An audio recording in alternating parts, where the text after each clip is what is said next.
and welcome to Ink Outside the Box. I'm Robin. And I'm Chaz. Today we're going to be discussing poetic function, what we mean by poetic function, and how it enhances our writing. So, Robin, how would you define poetic function? Well, first of all, I need to put a warning here. I am not a poet, but we're going to be talking about poetry today because it is definitely something that I am learning to love, thanks to Chaz. But I did think that it was a good idea and agreed with Chaz that this was definitely something that we wanted to cover. So, from what I understand, poetic function is like language that is used for beauty and pattern and expressive power, and not just its message. It enhances that the language, and I think that the thing is, a lot of the things that we're going to talk about with poetry today also work with prose. So like fiction writing, life writing, script writing, that kind of thing. But that is something we're going to work on in another video talking about crossing genres. I've noticed recently in the class that we do on a Tuesday night that a lot of our prose writers are using like alliteration and different things that you would really kind of identify with poetry instead of prose, but I think it works beautifully. So what do you think about Chaz? Well, yeah, so poetic function isn't just for poetry at all. Poetic function is the use of language for its own sake. So, when you're writing a fiction piece or a creative nonfiction piece or even a script or anything, if I say I'm walking down to the shop in a Mhm. creative nonfiction piece, that's what I'm doing. I'm walking down to the shop.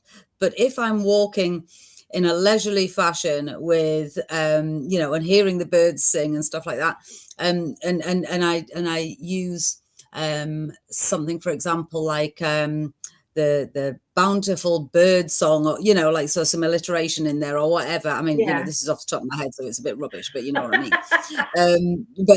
And that's what first drafts are for.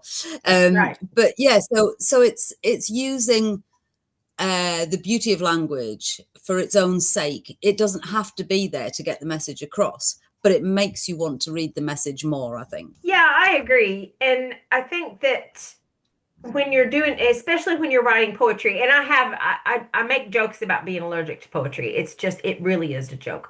I can enjoy a lovely poem, and I have enjoyed plenty of your lovely poems, Chaz, over the years that we've known each other. But Thank you. I think that with poetry, the language makes it more memorable and more emotional and more stylistic. So Yes. I think it is kind of a situation where it's the way that it's said instead of not just what is said, if that makes sense. Does that make sense? Absolutely, yeah. So poetic function encourages the use of imagery, metaphor, simile, symbolism, sensory detail, that sort of thing. And Hmm. and I think that's what engages a reader, isn't it? The evocative language that we use is what makes a reader see a story as a story rather than a report. We're not talking about sort of business report writing or journalism, are we, when we're doing these episodes? We're talking about writing that engages the reader, something beautiful, whether it's throughout the dialogue or the prose or the poetry. I we watch a show on Sky called Landscape Artist of the Year, and one of the judges says to people frequently, "I like how you put down the paint." And that actually that's not just I like the picture that you're painting. I like the tones that you're using or the colors. I like how you put down the paint. And I think in poetry, it really is like painting.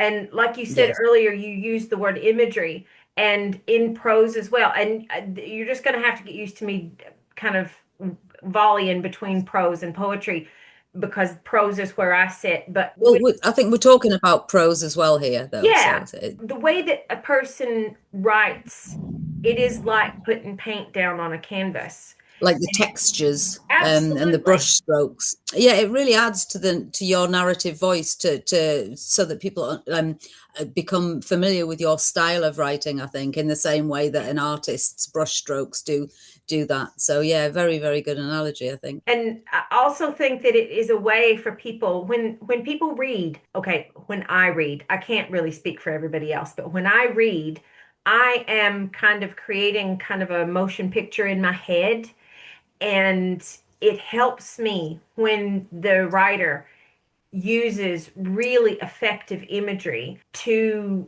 tell me what I'm looking at without actually just like laying it out. There's a chair in the corner. It's blue, and that kind of, it just kind of it gives you kind of a sweeping feel of the room. And that Yeah, is done with the temperature. It's done with what you smell and what you hear and that kind of thing. So you have a different image in your head when you're reading the same book I'm reading than I do, because we have different imaginations and our minds go in different ways when we respond to that imagery. And that also overlaps, I guess, into metaphor and symbolism, because those are also very closely connected to imagery. And then your yeah, sensory detail, as I was saying before, like what you see and hear and the temperature and that kind of thing, that's all kind of in a package. And if it's not used effectively, then I think you're in trouble. I'm reading a book at the moment. I'm not going to say what it is because this is a criticism. This writer, I'm about halfway through the book, and every character chews on their lip. They all chew on their lip. They're all like, you know, I don't know why this is something that this particular author is focused on, but they're always chewing on their lip or their fingernails. And it's about every third or fourth page. I see the word, and she's chewing on her lip, and I'm like, roll my eyes, like, oh my gosh, here we go again. So there's got to be in the editing stage, that should have been picked up by the editor. The proofreader should have picked up on that and been able to say, in this chapter, you talk about four characters chewing their lips about 77 times. Maybe we and should it reduce that a little bit. yeah, I think it's a great little quirk for one character to have, but not for all of the characters to have. And I Yes, think we discussed this when we were talking about characterization as well. yeah, I've come across a few that's, books where it's like you can't tell who's talking in yeah, a block of dialogue because yeah, they all sound exactly the same, and yeah. you need to all different. Yeah, the other thing I think that using poetic function, so alliteration, assonance, repetition, that sort of thing within your poetry and prose writing, it adds a musicality, I think, and a rhythm, and I I think agree. that just works so beautifully. Obviously it works with poetry. Obviously Mhm. poetry, you always want to have some kind of sort of lyrical, whimsical maybe touch to it, but also with prose. I mean, some of the most beautiful books I've read use alliteration, assonance, consonance, all that sort of thing. And as we've discussed in the past, metaphor, simile, that sort of thing. So one of the things we do as humans to remember things is use mnemonics. So, Mm, such as my very easy method just speeds up naming planets, except for Pluto, obviously, but that's a different story. just And naming. Richard of York gave battle in vain. These sorts of things, and we remember things through song. When we make our writing more musical or more Mhm. lyrical, it's something that sits in the reader's mind for a long time. You remember places they were, and you remember how people look and feel. I'm going to refer back to our class that we do on a Tuesday night, or our feedback sessions. In these feedback sessions, we read out things that we've written recently or have been working on. And some of the things that pop out to me, and I know they do to you as well, because we end up, 9 times out of 10, we'll end up picking up the same ones. When someone's reading something that's Yeah. written and it has alliteration in it, it just pops It's like having something It really, just bright white on a black background. It just stands out and it's just beautiful. And it always makes me smile when I'm hearing that from somebody that's reading out some of their work because it means that they have really polished it. They've gone back and they've said, that there was one this last week that was a shrill shriek. One of our members said that somebody called out in a shrill shriek, and you could almost hear it when she said that. You could almost hear yeah, what the words sounded like, even though she didn't say what the words were. But it was again, we're going back to that painting a picture kind of thing, and it just yeah. popped, and it just I wrote it down as soon as she said it. I was like, oh yeah, that's perfect, and it worked so well in the passage that she was reading. It did. And another poetic function is repetition. And if Yes, you remember, a couple of weeks ago, somebody was reading the story of an island and yes, they repeated the name of the island over and over. And it just, I can still remember. I mean, I'm not going to talk about it because, he's not here to allow me to, but the name of the island will always now be in my head. And yeah, it just gave the because he was describing it at the same time, it gave the whole description such mhm, a whimsical, beautiful feel. So yeah, yeah, you just I wanted to go there, because yeah, and yeah. that repetition just worked so well. The repetition that he was using, sometimes if things are repeated several times, if there's not a reason for it, let's just say, for instance, the chewing on the lips, that repetition is not there for Yeah, any reason other than just not paying yeah, attention to how many times you've used a word. yeah, But the repetition of the name of of that of course. that island was very impactful. It punched you in the gut every time Yeah, he said the name of this island. It just punched you over and over again, and you knew that he was saying that because he wanted you to remember the name of the island, and that the yeah, name of the yeah. island and the island itself is very important to this story. It was just incredibly effective, really well written, I thought. I suppose it almost connects to what you were saying before about layered, like the layering of the paint, and we're dealing with layered language here, and this kind of language often carries double meanings or symbolic associations, or certainly emotional Yeah. undertones. It really does invite readers to reflect. I think that sort of use of repetition, assonance, alliteration, all the things that we've discussed, and I think it helps you break away from cliches as well and craft original Mhm. expressions, because you're really exploring your own voice, aren't you? I think that's a really good aspect of including this in your work as well. You mentioned cadence earlier, and we have talked about sentence lengths being like picking up pace and slowing pace down, and that's related because and it also is related in word length as well. So if you use like really short words in a Yeah, really short sentence, it's just a quick thing and it makes the pacing, it just really increases the pacing. punctuation, yeah, Yeah. that's another really effective use. Yeah. Hmm. Fantastic example there. Another thing that poetic function tends to do is expresses subtle emotions and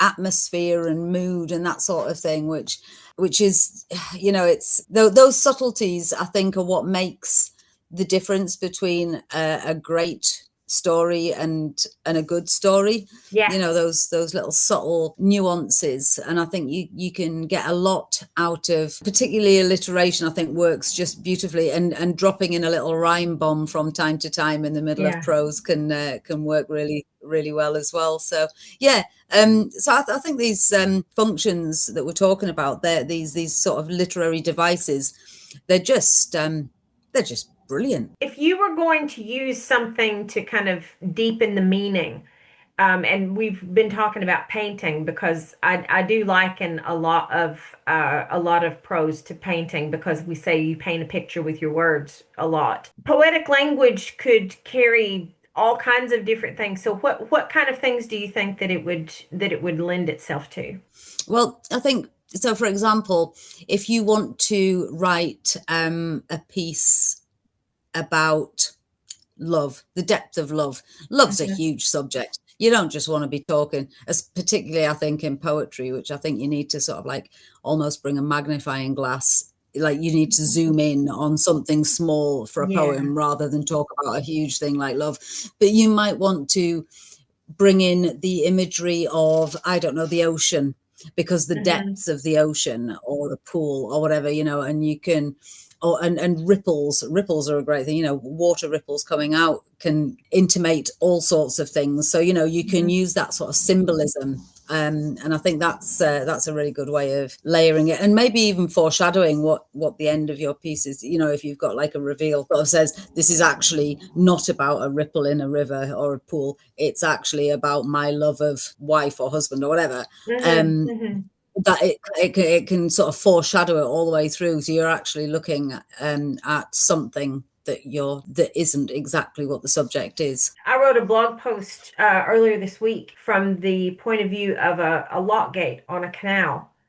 And there were a lot of double meaning bits that I put in there that made it, like the balance beam that you would use to open a lock gate or close a lock gate was referred to as his arm. Yeah, Obviously, he's not a person, but the paddle that opens up to let the water out or let the water in was his mouth, and all of that yeah, kind of thing.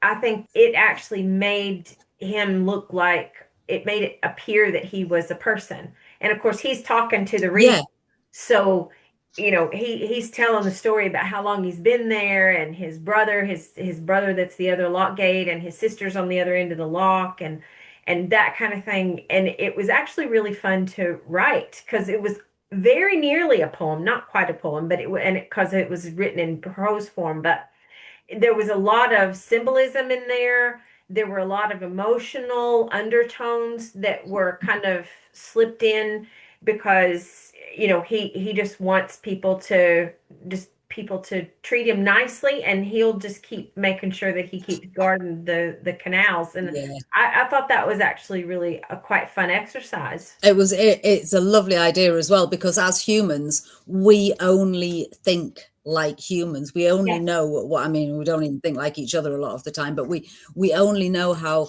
humans feel, so we tend to anthropomorphize inanimate objects of and course. animals and all the rest of it. The thing is, if I read a piece of writing about a lock gate, Yeah.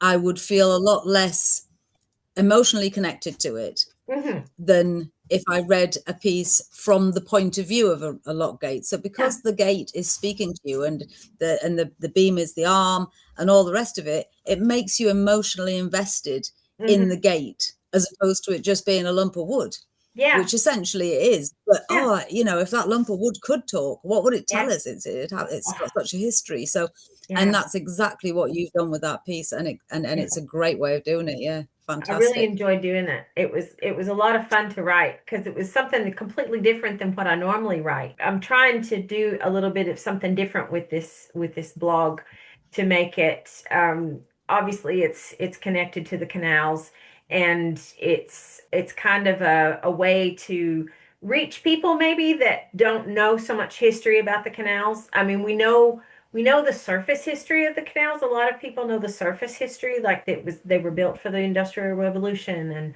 they're so many years old, and some of them are still here and some of them are gone, and that kind of thing, and that Yeah. narrowboats and cruisers and wide beams and all that kind of thing go on them. But there's so much more to them than that, and that's what I'm trying to explore with this blog. And using language like that, the poetic functions within the prose, I think is the only way to maybe connect with people and make them care enough to want to know more. Yeah, well, look, and that really shows your style and your love of canals as a writer. I mean, we all know that you love canals, but the way you are able to bring a canal gate, a lock gate, alive to other people who aren't interested in it, it's that's your writer's voice. And equally, the other day, I was asked to write a piece for a local newsletter, and they'd said, could I do something about my childhood in this town? So I wrote about, those, we've talked about the sensory, memories that you get when Yes. you smell a certain smell and everything. And, as you know, I am a lover of science fiction.